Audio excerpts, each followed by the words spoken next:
আলহামদুলিল্লাহ খুব ভালো। আর বিশেষ করে আসলে প্রথম টর্নটাই হচ্ছে ভেরি ইম্পর্টেন্ট। আমার আসলে প্ল্যানই ছিল, আমি ওইভাবেই প্র্যাকটিস প্রিপারেশন নিচ্ছিলাম, যেহেতু আমি ওডিআই খেলি, তো আমার জায়গাটাও আমি জানি, আমাকে ওই রকম একটা ফ্রিডম দেওয়া হয়েছে। তো বিষয় হচ্ছে আমি প্রথম নক থেকেই আমার স্টার্টটা খুব ভালো ছিল, তো আমি চেষ্টা করছিলাম যে যদি আমার প্রথম স্টার্টটা ভালো হয় তো আমি ফার্স্ট সেকেন্ড থার্ড তিনটাই আমি চেষ্টা করব বড় ইনিংস খেলার। তো আসলে ওদের প্রথম ম্যাচ হিসাবে ওদের সাথে প্রথম আমার একটু বল জাজ করতে সমস্যা ছিল। পরে আমি আসলে ভিডিও দেখে নিজেকে জাজ করে আমি আমার স্ট্রেংথ অনুযায়ী আসলে ক্রিকেটটা খেলছি, দেখেই মনে হয় 58 হয়েছে। আসলে বেসিক্যালি আমার সবচেয়ে বেশি ভালো লাগে যে আমি যাদের সাথে ব্যাট করি, সুপ্তা, হ্যাপি, এদের সাথে বেসিক্যালি ব্যাটিংটা আমার বেশি হয়। ওরা আমাকে সবসময় রিল্যাক্স রাখে এবং আমাকে বলে যে তুই তোর প্যাটার্নে থাক, আমরা আমরা আমাদের মতন করে খেলবো। তো সো এই জিনিসটা নট অনলি ওদের ওখান থেকে, আমার ম্যানেজমেন্ট থেকেও আমাকে এটা আসলে একটা বড় জায়গায় একটা কনসার্ন যে আমার জিনিসটা যে তুমি কমফোর্ট থাকো, ওই থেকে খেলুক, তুমি লম্বা খেলবা। তো বেসিক্যালি আমি এই লম্বা খেলার একটা খুবই আগে থেকে আমার অনেক আগ্রহ এবং ইচ্ছা শক্তি বেশি, যে আমি নিজেই বিশ্বাস করি যে আমি অনেক লম্বা খেলতে পারি। তো এর সাথে আসলে অবশ্যই কিছু শর্ট প্র্যাকটিস করতে হবে, কেননা সবসময় তো লম্বা প্র্যাকটিস বল খেললেই তো আর হবে না, রানও করতে হবে। তো আমি আসলে আমার কাজগুলো অবশ্যই চেষ্টা করে যাচ্ছি আরও ভালো কীভাবে 100 বলে অ্যাটলিস্ট 80-90 জন আমি করতে পারি, তাহলে আমার টিমের জন্য অনেক বেশি ভালো হবে। আমি সর্বপ্রথম বলবো, আমি যখন এই 700-800-1000 বল এইখানে ফ্যাসিলিটি হিসাবে আপনি মনে করেন মিরপুরে অনেক, আপনারাই জানেন যে এখানে অনেক বার্নিং থাকে, এই অবস্থা ওই অবস্থা। তো ফাইনালি আমি যখন ইন্ডিয়ার সিরিজটা খেলার পরে আমাকে সাথী আমাকে বলছিল যে পিঙ্কাপু আমাদের একটা একাডেমি আছে, মাস্কো একাডেমি, ওখানে গেলে ভালো প্র্যাকটিস আছে। তো আমি আসলে ওই সময়তে ওখানে যে গেছি, দেখে আমার সালাউদ্দিন স্যারের সাথে প্রথম দেখা হয়েছে, পরিচয় হয়েছে। তো ওখান থেকে আমি আর ওই ফ্যাসিলিটিগুলো আমার এত ভালো লাগছে এবং এত কোয়ালিটি আসলে প্র্যাকটিস করার জায়গা ওটা।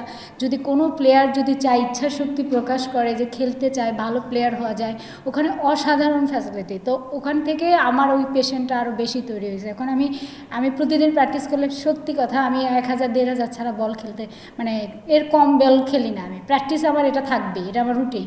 বাট আমার ব্যাটিংটা কমে আসছে, আমি এখন সপ্তাহে 2 দিন ব্যাটিং করে আবার একদিন রেস্ট নিই, আবার 2 দিন ব্যাটিং, সপ্তাহে আমার 4 দিন। বাট এই 4 দিনে আমার এই 1000 বল খেলতেই হবে, এটা আমার পেশেন্ট। আমি মনে করি এই পেশেন্টটাই আমার লম্বা খেলার একটা প্রবণতা দেখায়।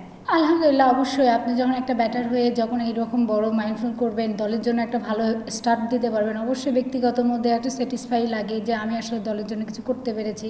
তো আমার কাছে হচ্ছে আমার কাজটাই হচ্ছে ব্যাট করা, আর টিমের জন্য আমার রোল অনুযায়ী, আমাকে প্যাটার্ন অনুযায়ী খেলা। তো আমি ওই গোলেই সেট আপ হিসাবেই আমি আমার জায়গাটাকে লক্ষ্য ঠিক রেখে খেলছি। এবং অবশ্যই আমি ব্যাক টু ব্যাক, আমার বড় টার্গেট ছিল বাট আমি আসলে করতে পারি নাই, বাট যা করতে পেরেছি টিমের জন্য আলহামদুলিল্লাহ। এবং আমি আরও মনে করি যে আমার আরও অনেক কিছু দেওয়ার আছে এবং আরও অনেক কিছু কাজ করা বাকি আছে। অবশ্যই আমি সবসময় বলছি যে আমাদের ওয়ানডে দলটা খুবই একটা ভালো দল। এই দলের সাথে যে অনেক সিনিয়র জুনিয়র অ্যাডজাস্টে এত একটা ভালো বর্নিং আছে।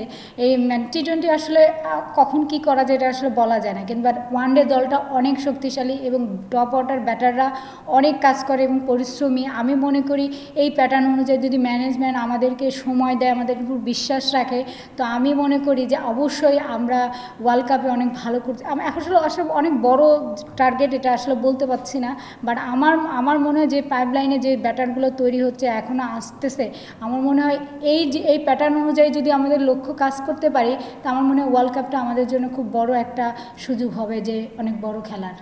এটা তো অবশ্যই, এটা তো আপনার টি20 ছিল, টি20 আসলে ডিভিশনাল ব্যাটিং। বাট আমাদের ওয়ানডে সবসময় দেখেন আমরা 14টা ওয়ানডে খেলছি, একটা ওয়ানডে আমাদের 2-1টা ওয়ানডে ছাড়া আমরা কিন্তু সবাই কিন্তু মোটামুটি 200+ এবং টপ অর্ডাররা রান করছে। কিন্তু টি20 কথাটা আমি আসলে বলতে পারবো না, সেটা ম্যানেজমেন্টে থাকে, আমি খেলিও না, আর ওর ভিতরে কী প্ল্যান থাকে আসলে আমি এটা জানিও না।